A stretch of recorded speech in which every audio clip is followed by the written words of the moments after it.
Chapter 92 प्रिया के motive मातृ family. ये सब रितिका और ईशानी के बाकी दोस्तों भी नोटिस कर रहे थे कि कैसे प्रिया उनके दोनों भाइयों के सामने शर्मा रही है, जिसे देखकर चारों को प्रिया पर काफी डिस्गस्टिंग फीलिंग आ रही थी। इस घटिया लड़की को क्या लगता है, अगर वे वेद और अभी को रुद्र भाई के सामने ऐसे शर्माने का नाटक करेगी तो क्या वे उसे पसंद करने लगेंगे। चारों मन ही मन यही सोच रही थी। वहीं प्रिया के मन में तो बस यही चल रहा था कि क्या हुआ अगर मोक्ष उसे पसंद नहीं करता है तो इन अमीर लड़कों में से किसी को इम्प्रेस कर सकती है ना।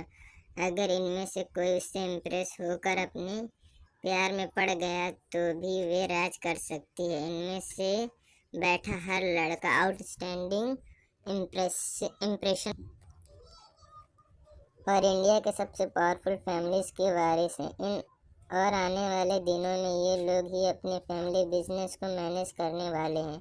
अगर देखा जाए तो यहाँ बैठा हर लड़का अमीर और बिलियनियर है। वहीं वेद और रुद्र तो प्रिया को नोटिस भी नहीं कर रहे थे। रुद्र तो अपने फ़ोन में कुछ मेल चेक कर रहा था। रुद्र ने अपने फ़ोन में देखते हुए बिना नोटिस किए प्रिया के हाथों से कोल्ड ड्रिंक का गिलास लिया। इसी बीच गलती से उसका हाथ थोड़ा सा प्रिया के हाथों से टच हो गया। रुद्र ने तो इतना ध्यान नहीं दिया, पर इस बात से प्रिया मन ही मन बहुत खुश हो गई। उसे लग रहा था कि रुद्र उसे जानबूझकर उसे टच किया। वहीं रुद्र, जिसे कोई अंदाजा नहीं था कि उसके सामने खड़ी बेकार लड़की क्या सोच रही है, वरना वे अब तक अपने हाथों को 10 बार सैनिटाइज कर चुका होता। पर प्रिया को तो लग रहा था शायद रुद्र रायजादा को वे पसंद है। यही सोचकर वे ज्यादा शर्माने का नाटक करते हुए रुद्र को देखने लगी। अपनी नजरें उठाए पर ये क्या, रुद्र तो उसकी तरफ देख भी नहीं रहा था। ये सब प्रिया के लिए बहुत डिस्गस्टिंग था और डिसअपॉइंटेड भी था। उसने ज्यादा नहीं सोचा। उसने सोचा शायद रुद्र सबके सामने उसे देखने से बच रहा है। उसने वेद की तरफ ड्रिंक बढ़ाया तो वेद ने लेने से मना कर दिया। ऐसे भी कोल्ड ड्रिंक्स ज़्यादा पसंद नहीं थी वेद को।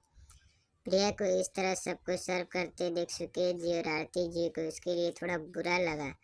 आफ्टर ऑल बचपन से प्रिया ने कभी कोई काम नहीं किया था। वे तो खुद के लिए भी कभी कुछ सर्व नहीं करती थी, तो दूसरों को सर्व करने तो दूर की बात है।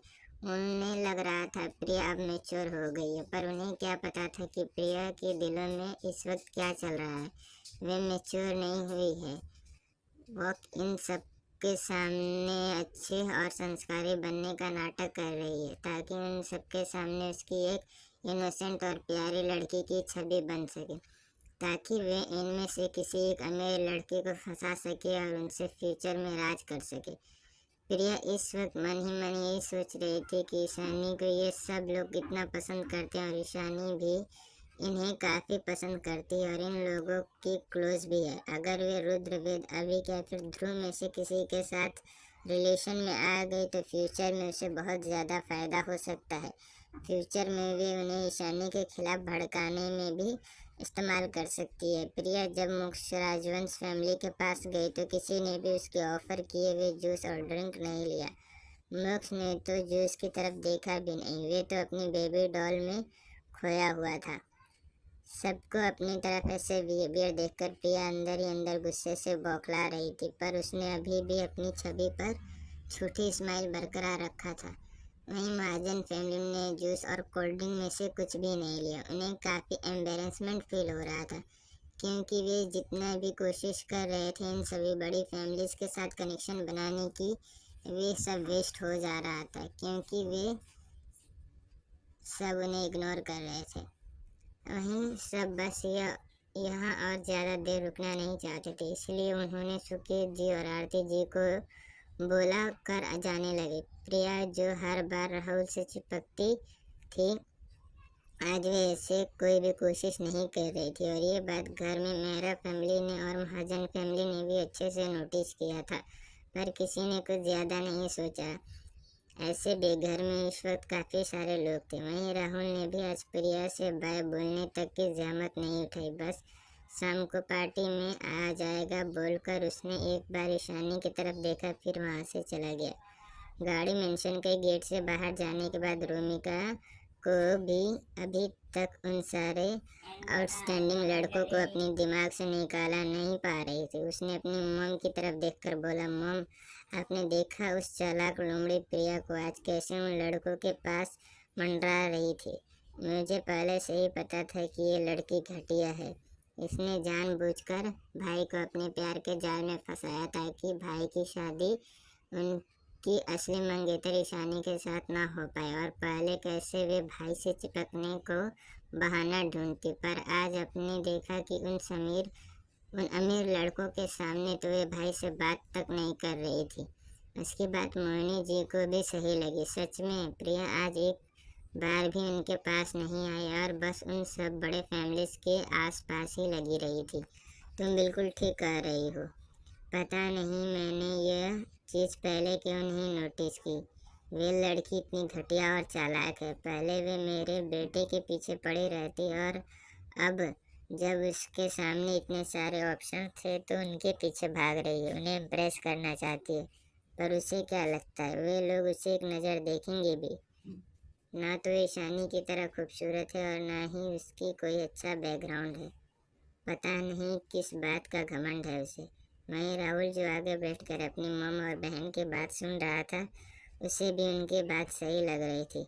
उसने भी क्लियरली ये नोटिस किया था कि कैसे प्रिया बेशर्मी की तरह उन लड़कों के आगे पीछे घूम रही थी।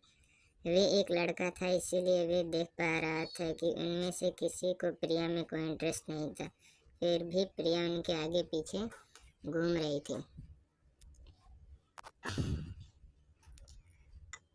अब उसे रियलाइज़ हो रहा था कि उसने प्रिया को जितना मासूम, प्योर और काइंड लड़की समझा था, प्रिया उतनी भी मासूम नहीं है।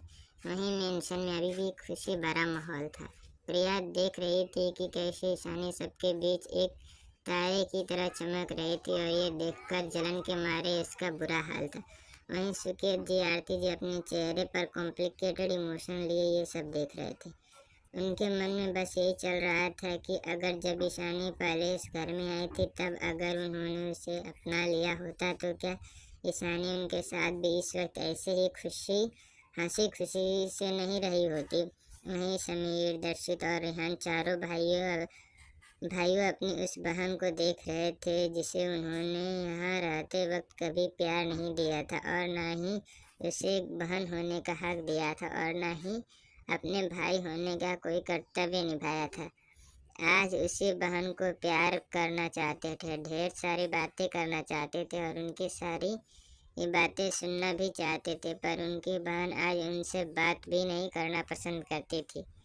आज उसके और भी भाई हैं जो उससे इतना प्यार करते हैं कि ईशानी को शायद अब उनके प्यार की ज़रूरत ही ना पड़े। उन्हें थोड़ा जलन भी हो रहा था कि उनकी बहन ये लोग कितने क्लोज हैं। वहीं दूसरी तरफ इन खुशी भरे माहौल से अलग एक बड़े से विला में मातम छाया हुआ था। एक औरत एक डेड बॉडी के पास बैठकर जोर जोर से रो रही थी और कुछ और लोग उसे संभाल रहे थे। जिसने भी मेरे बेटे की मौत का जिम्मेदार है, मैं उसे छोड़ूंगा नहीं। यह कहते हुए एक 70 साल का बूढ़ा आदमी गुस्से से कांप रहा था। उसकी आंखों में सिर्फ नफरत दिखाई दे रही थी। आप चिंता मत कीजिए दादाजी, मैं वादा करता हूँ मैं उन लोगों को छोड़ूंगा नहीं। अगर इन सब के पीछे से अगल फैमिली हुआ तो मैं उन्हें नहीं छोड़ूंगा। यह कहते हुए एक लड़का अपनी आंखों में गुस्सा और नफरत लिए बैठा अपने मरे हुए पिता के लाश को देख रहा था। यह माथुर फैमिली था जिनकी फैमिली के सालों से सगल फैमिली से दुश्मनी है, जिस वजह से ये हर वक्त उन्हें नुकसान पहुंचाने की कोशिश करते रहते हैं। इनका इलीगल बिजनेस भी है। कुछ दिन पहले ही ब्रिजेश माथुर, जो इस वक्त मरा हुआ सबके सामने पड़ा है, उसने ही निखिल सहगल पर अटैक करवाया था।